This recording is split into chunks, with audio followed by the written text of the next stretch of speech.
Pero muy buenas noches a todas aquellas personas que nos escuchan a través de nuestras redes sociales, en estos espacios de reflexión, en estos espacios de discusión, para hablar sobre la política colombiana o sobre la política internacional cuando las circunstancias lo ameritan. Hoy me quiero referir concretamente a esa etapa, o mejor a la continuación del video anterior que hablaba acerca de las distintas asambleas nacionales constituyentes que se alcanzaron a reunir o que se alcanzaron a proponer en 1976 una, en 1886 otra y finalmente la de 1991. Es decir, la evolución del derecho constitucional a través de las asambleas nacionales constituyentes desde cuando se reunió en 1885 el Consejo de Delegatarios en Bogotá para darle vida a la Constitución de 1886, que fue finalmente aprobada y expedida en ese año durante la administración o durante la presidencia de Rafael Núñez. También me quiero referir, o nos referimos mejor, a la Constitución o a las reformas constitucionales que se introdujeron en 1910, en 1936, en 1945 y finalmente al plebiscito de 1957 que introdujo en la Constitución política los más importantes acuerdos a que se llegaron entre los dirigentes de los partidos políticos tradicionales en Sitges y Benidorm. Posteriormente hablamos acerca de la convocatoria, o mejor acerca de la propuesta que hiciera el presidente Alfonso López Miquelsen en 1976, cuando propuso al Congreso de la República la modificación del artículo 218 de la Constitución de 1886 para introducir un parágrafo que estableciera o que le diese la posibilidad a su gobierno de convocar una Asamblea Nacional Constituyente que él denominó Pequeña Constituyente, con límites competenciales y temporales, que se encargaría de modificar los aspectos relacionados con la administración de justicia y con la descentralización de las entidades territoriales. La constitución o la modificación que propuso López Miquelsen en 1976 tuvo éxito en el Congreso, como quiera que el acto legislativo correspondiente fue aprobado en 1977, pero en cambio no pudo pasar el examen de la Corte Suprema de Justicia, en donde la Corte manifestó que el acto legislativo número 2 del año 1977 era inexequible por cuanto vulneraba el artículo 13 del referendo plebiscitario de diciembre 1 de 1957, amén de que el Congreso de la República no podía delegar una facultad que le había sido dada por el constituyente primario en un órgano diferente. Esos fueron los argumentos centrales de la Corte Suprema de Justicia en aquel momento, órgano encargado de mantener la supremacía del orden constitucional. Después de eso, nos corresponde hablar de las sucesivas intenciones de los distintos gobiernos, el de López Miquelsen, el de Julio César Turbay, finalmente el de Belisario Betancur, para modificar la Constitución a través de un acto legislativo, tal como lo establecía el artículo 218 de la Constitución Política, pero que desafortunadamente fue inviable. Virgilio Barco también lo intentó, pero su ministro de gobierno de aquel entonces, Lemons Simons, anunció solemnemente que la Constitución que se había aprobado o adelantado en su aprobación por parte del Congreso merecía ser hundida por cuanto se introducían instituciones absolutamente extrañas que no habían considerado o que no habían contado mejor con el visto bueno del gobierno presidido entonces por Virgilio Barco Vargas. Sin embargo, es importante anotar en este momento que en la década de los años 80, que más o menos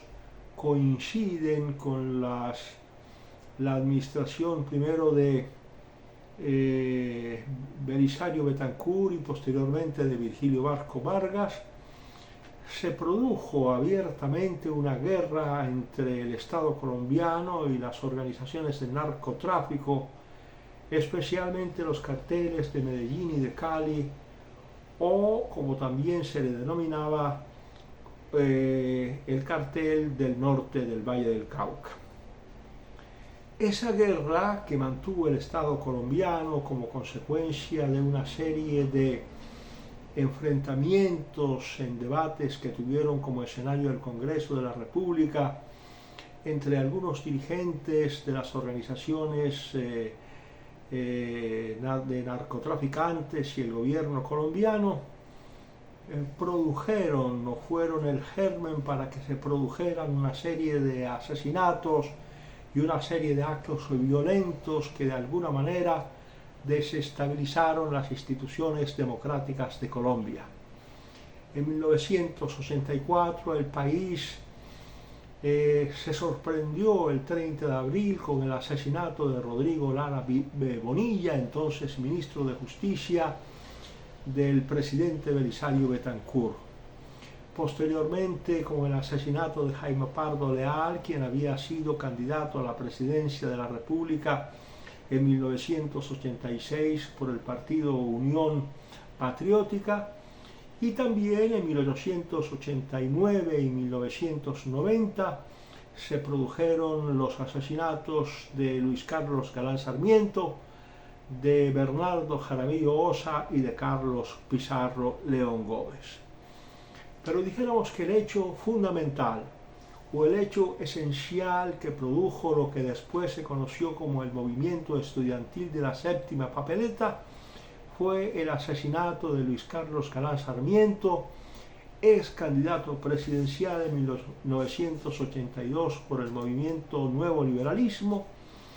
en la plaza principal del municipio de Soacha, al sur de Bogotá,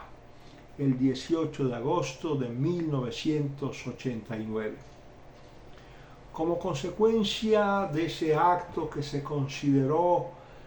absolutamente deplorable y con el cual se cercenaba un liderazgo importante que prometía a Colombia la posibilidad de un reencuentro con sus instituciones democráticas,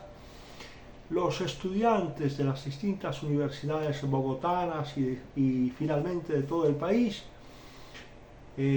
ofrecieron o propusieron la convocatoria de una Asamblea Nacional Constituyente para modificar unas instituciones que a su juicio se habían quedado anquilosadas en el tiempo y que por lo tanto se requería una reforma constitucional urgente que le diera viabilidad a una Colombia que parecía deshacerse en sus propios enfrentamientos y conflictos. Fue así como los estudiantes de las distintas universidades propusieron a los electores que concurrirían a las urnas en marzo de 1990 la posibilidad de introducir una séptima papeleta en la urna, solicitando la convocatoria de una Asamblea Nacional Constituyente. En una primera instancia, las autoridades de la registraduría, las autoridades electorales, se inhibieron para escrutar los votos por la Asamblea Nacional Constituyente, pero el gobierno de Virgilio Barco Vargas, a través de la declaratoria del estado de sitio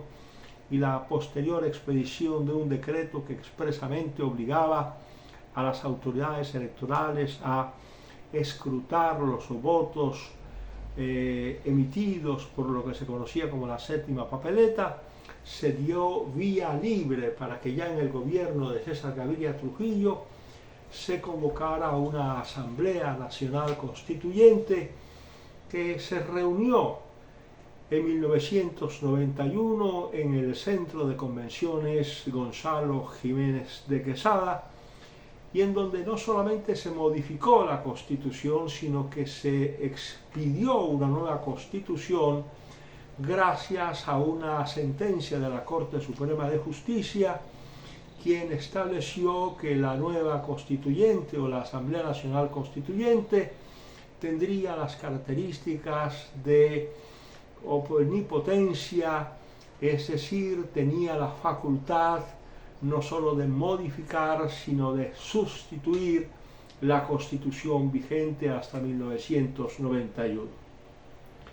Recuerdo que en el despacho de Juan B. Fernández Renowisky, el doctor Álvaro Gómez Hurtado habló de que en esas condiciones a él le quedaría difícil mantenerse como animador en la propuesta de la Asamblea Nacional Constituyente, pero después de reflexionar un rato, se mantuvo en la idea de seguir con las banderas de una nueva Asamblea Nacional Constituyente, aunque a su juicio lo único que se requería era una reforma importante de la Constitución de 1886. Pero cualquiera hubiera sido ese desenlace, lo importante fue que César Gaviria Trujillo, como presidente del gobierno, convocó primero a la elección de una Asamblea Nacional Constituyente con la aprobación de un importante número de electores o de sufragantes, y posteriormente a quien le correspondió la instalación de la Asamblea Nacional Constituyente en 1991, como lo dije anteriormente, en el Centro de Convenciones Gonzalo Jiménez de Quesada. La Constituyente de 1991 comenzó por hacer una gran coalición entre el Partido Liberal, la Alianza Democrática M19 y el partido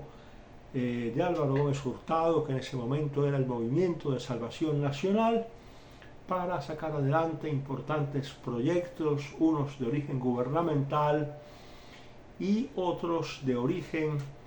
de los delegatarios que participaron en ese cuerpo constituyente en el año de 1991. La Constitución de 1991 terminó por hundir definitivamente la Constitución de 1886, y a través de ella surgieron instituciones completamente nuevas para la vida institucional y para la vida democrática del país, entre ellos la acción de tutela, a fin de que el Estado pudiera intervenir cuando los derechos fundamentales de las personas fuesen violentados por parte de la administración estatal o incluso por parte de los particulares, cuando el Estado, a través de una decisión del legislador, así lo estimase conveniente. Este no es el momento para hablar acerca de las distintas instituciones que se introdujeron como consecuencia de la aprobación de la Constituyente de 1991, pero sí para recordar que, en definitiva, a lo largo del siglo o de los últimos 150 años, se establecieron varias constituyentes, entre ellas la constituyente de Laureano Gómez del año 1953, que posteriormente fracasó porque no solamente no modificó la constitución política, se limitó a legitimar el golpe de Estado de Gustavo Rojas Pinilla y posteriormente, como consecuencia de los hechos y de una simple operación de sustracción de materia, terminó por colapsar sin pena y sin gloria ante el plebiscito o ante el referendo plebiscitario de 1957, que estableció expresamente que los colombianos seguirían rigiéndose por la Constitución de 1886 con las modificaciones que se habían introducido en 1910, en 1936 y en 1945, y también con las modificaciones que se habían introducido a través del plebiscito o del referendo plebiscitario de 1957 para adaptar la constitución política a los acuerdos bipartidistas que conocemos en la historia con el nombre del Frente Nacional. Hasta aquí mi intervención de esta noche, de tal manera que hasta pronto. Nos vemos para otra disertación sobre la historia política de Colombia.